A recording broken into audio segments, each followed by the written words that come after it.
All of our breakers are still turned off. The panel is powered, but the circuits aren't. We'll turn on each individual circuit one at a time in order to test them. We start with the main breaker. This powers each individual breaker, and we'll turn these on one at a time, starting with the range hood. How's it look? Looks good here, Joe. Good. Now turn on the first small appliance circuit. It's a good idea to test each circuit the first time you turn it on. One way to do this is with a simple voltage tester. This is usually just a small light with two leads. I insert it into the two slots of the outlet. Since the light goes on, there's current. This type of tester glows much brighter when connected to 240 volt circuits. You can also make some elementary tests of the ground system with this tester. If the tester glows when it's connected between the hot slot and the ground slot, you know that the ground circuit is providing the proper path to earth. It should also glow when testing between the hot and the cover plate screw. Okay, I'll check the rest. Okay. You can perform some slightly more sophisticated tests of your circuits with this type of tester. 2 amber lights mean the circuit is wired properly. Different combinations of amber and red lights indicate different problems, like no ground or reverse polarity, which is having the hot and neutral backwards.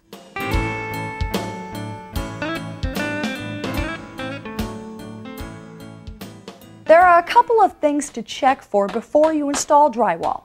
Small metal plates should go over any wires or pipes that are within 1 1/4 inches of the edge of a stud. This protects the wires and pipes in the walls from the screws and nails you'll use to install the drywall.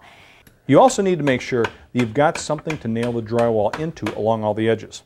Non-load-bearing walls, like you'll put up in basements, are often trouble spots for nailers. So are vaulted and trade ceilings.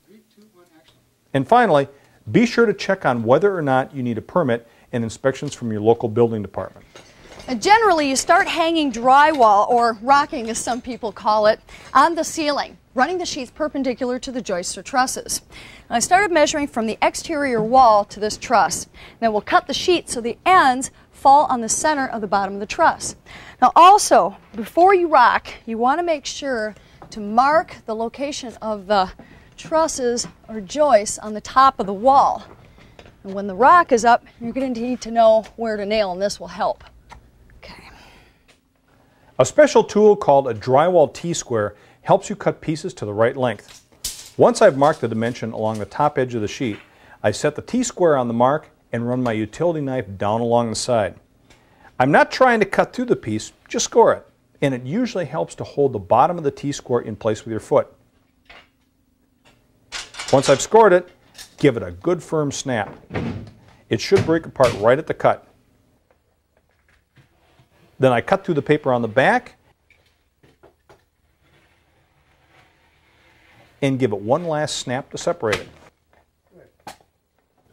Attaching drywall to the ceiling is probably the most awkward part of a drywall project.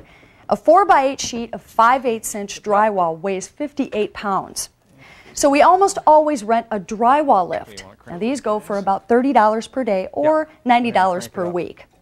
You set the cut sheet on it, level it out, and start cranking it up. Now, just before it hits the ceiling, you stop cranking and wheel it into place. Now, finally, you raise it the rest of the way and adjust its position. When it's perfect, you snug it up to the ceiling and start to attach the sheet to the framing. Okay, that looks good. Now to nail up drywall, you use a special type of hammer. It has a rounded face on it so that it actually countersinks the nail slightly into the drywall without tearing the paper. By countersinking the nail, we'll be able to cover the nail head with drywall mud and get a perfectly smooth surface. And these are special drywall nails. They have ring shanks, which are supposed to hold a little better. Standard length is 1 1/4 inches for 1/2 inch drywall and 1 3/8 for 5/8 inch drywall. For the time being, we're putting one nail in at the edge in each place where the edge crosses a truss.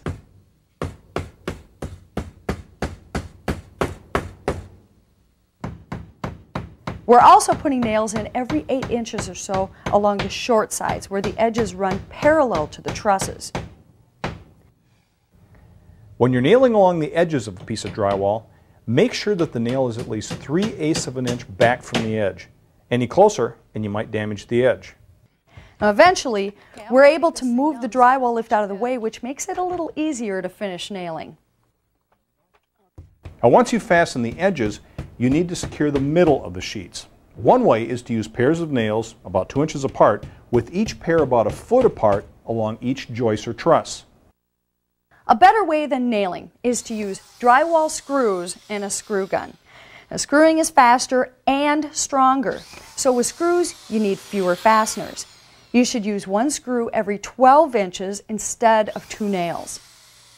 The screw gun should be set to sink the screws just a little below the surface of the drywall without tearing or ripping the paper.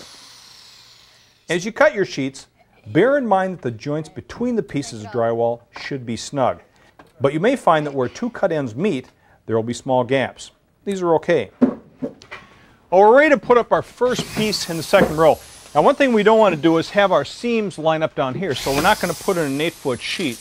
Actually, I'm just going to go out to this floor joist right here, about 46 inches. And then once we get this piece in, we'll lay in an 8-foot piece next to that, and then polish off the rest of the row.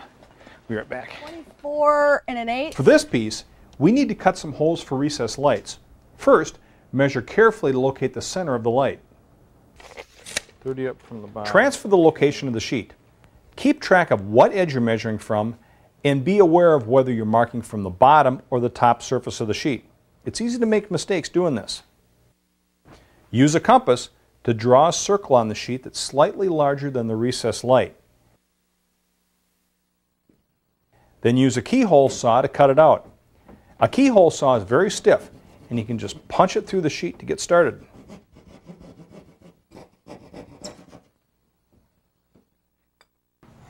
To make cuts along the length of a piece of drywall, use a tape measure to guide your knife while you score the sheet. Try to keep your movement parallel to the edge, but don't worry if the cut ends up a little ragged. This type of cut generally will be hidden in a corner. 1, 2, 3. Okay. Now, not every piece is going to fit perfectly when you put it up. To make small adjustments, use an open screen rasp to take a little bit more off. Okay.